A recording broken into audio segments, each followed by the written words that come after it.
Hello, my Walking with Jesus friends. We've all had the experience of packing up for a long trip. Many of us have perhaps packed to move permanently to a far distant place. So it should not be difficult for us to imagine what the Jewish exiles were doing in Babylon when I left you yesterday in Ezra chapter 1 verse 7, about 538 BC.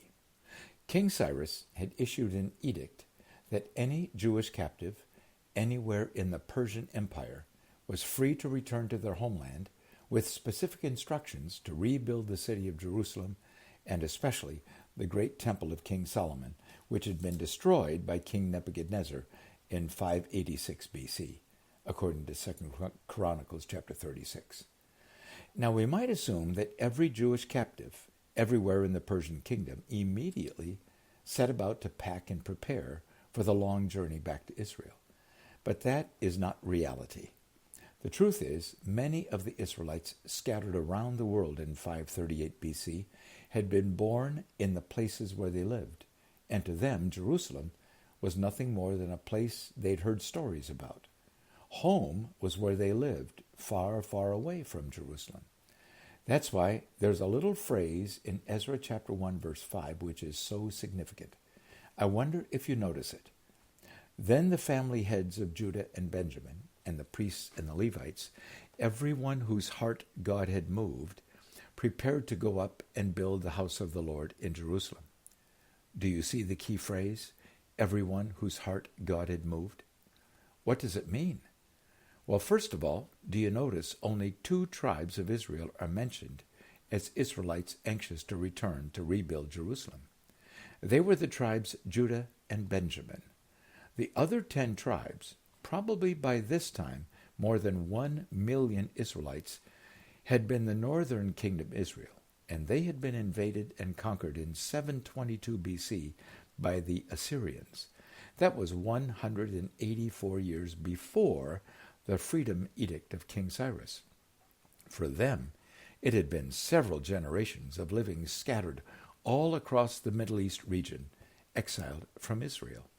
There is no indication any of them rose up with excitement about this freedom opportunity to return to the homeland of their ancestors.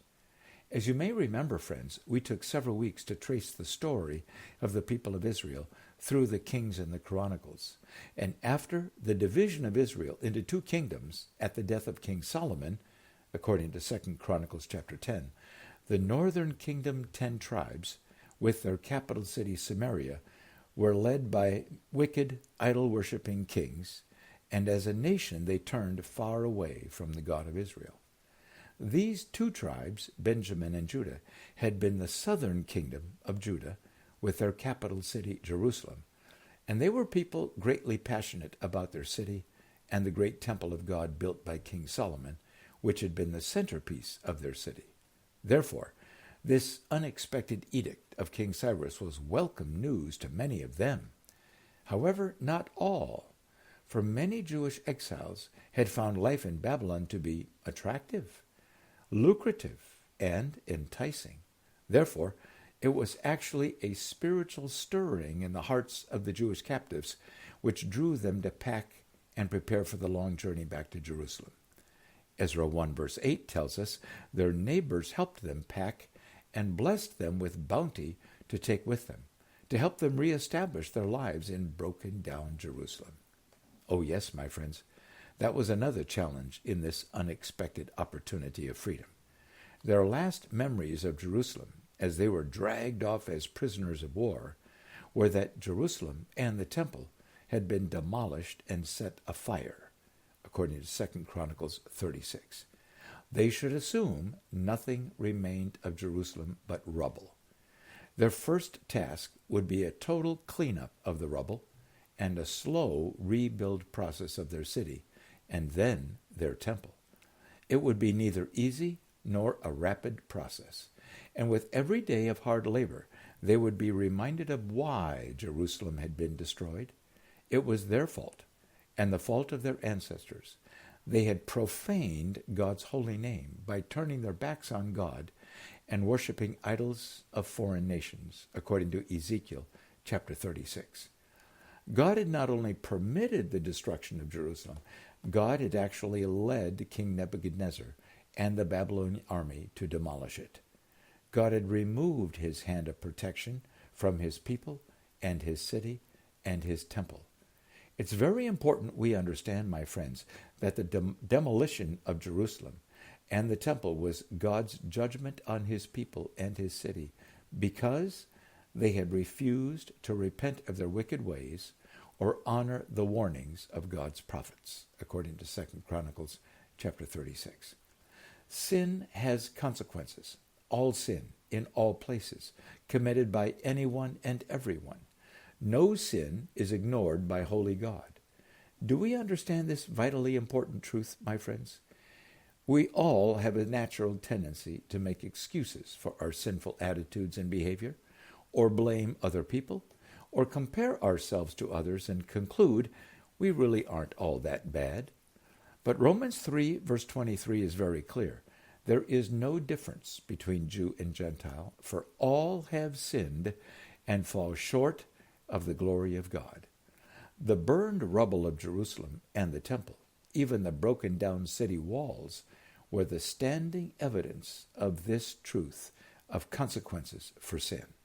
If we look closely, each of us probably has some rubble strewn along the path of our life history that is the consequences of our own sinful behavior. Am I right? As these Jewish exiles were packing and preparing, word came to them that King Cyrus wanted to return the booty which King Nebuchadnezzar had stolen from the temple in his last crusade so many years before. Can you believe that? Ezra chapter 1 verse 7 reports, King Cyrus brought out the articles belonging to the temple of the Lord, which King Nebuchadnezzar had carried away from Jerusalem and had placed in the temple of his God in Babylon. Cyrus, king of Persia, had them brought and counted out for Sheshbazzar, the prince of Judah. In all, there were 5,400 articles of gold and silver. Sheshbazzar brought all these along with the exiles when they traveled up from Babylon to Jerusalem. Ezra chapter 1, verse 7 to 11. My friends, I wonder what you see happening here.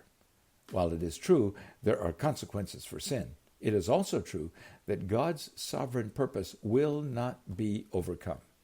King Solomon had written, "Many are the plans in a person's heart, but it is the Lord's purpose that prevails." Proverbs 19:21. God had not abandoned his people or his purposes for his people, his city, or his temple. Jeremiah had made that clear in Jeremiah chapter 29. Solomon also wrote, "There is no wisdom, no insight, no plan that can succeed against the Lord." Proverbs 21, verse 30. Nebuchadnezzar's army had demolished and burned to the ground the great temple of God, which King Solomon had built, but not before ransacking the temple and taking from it everything of value.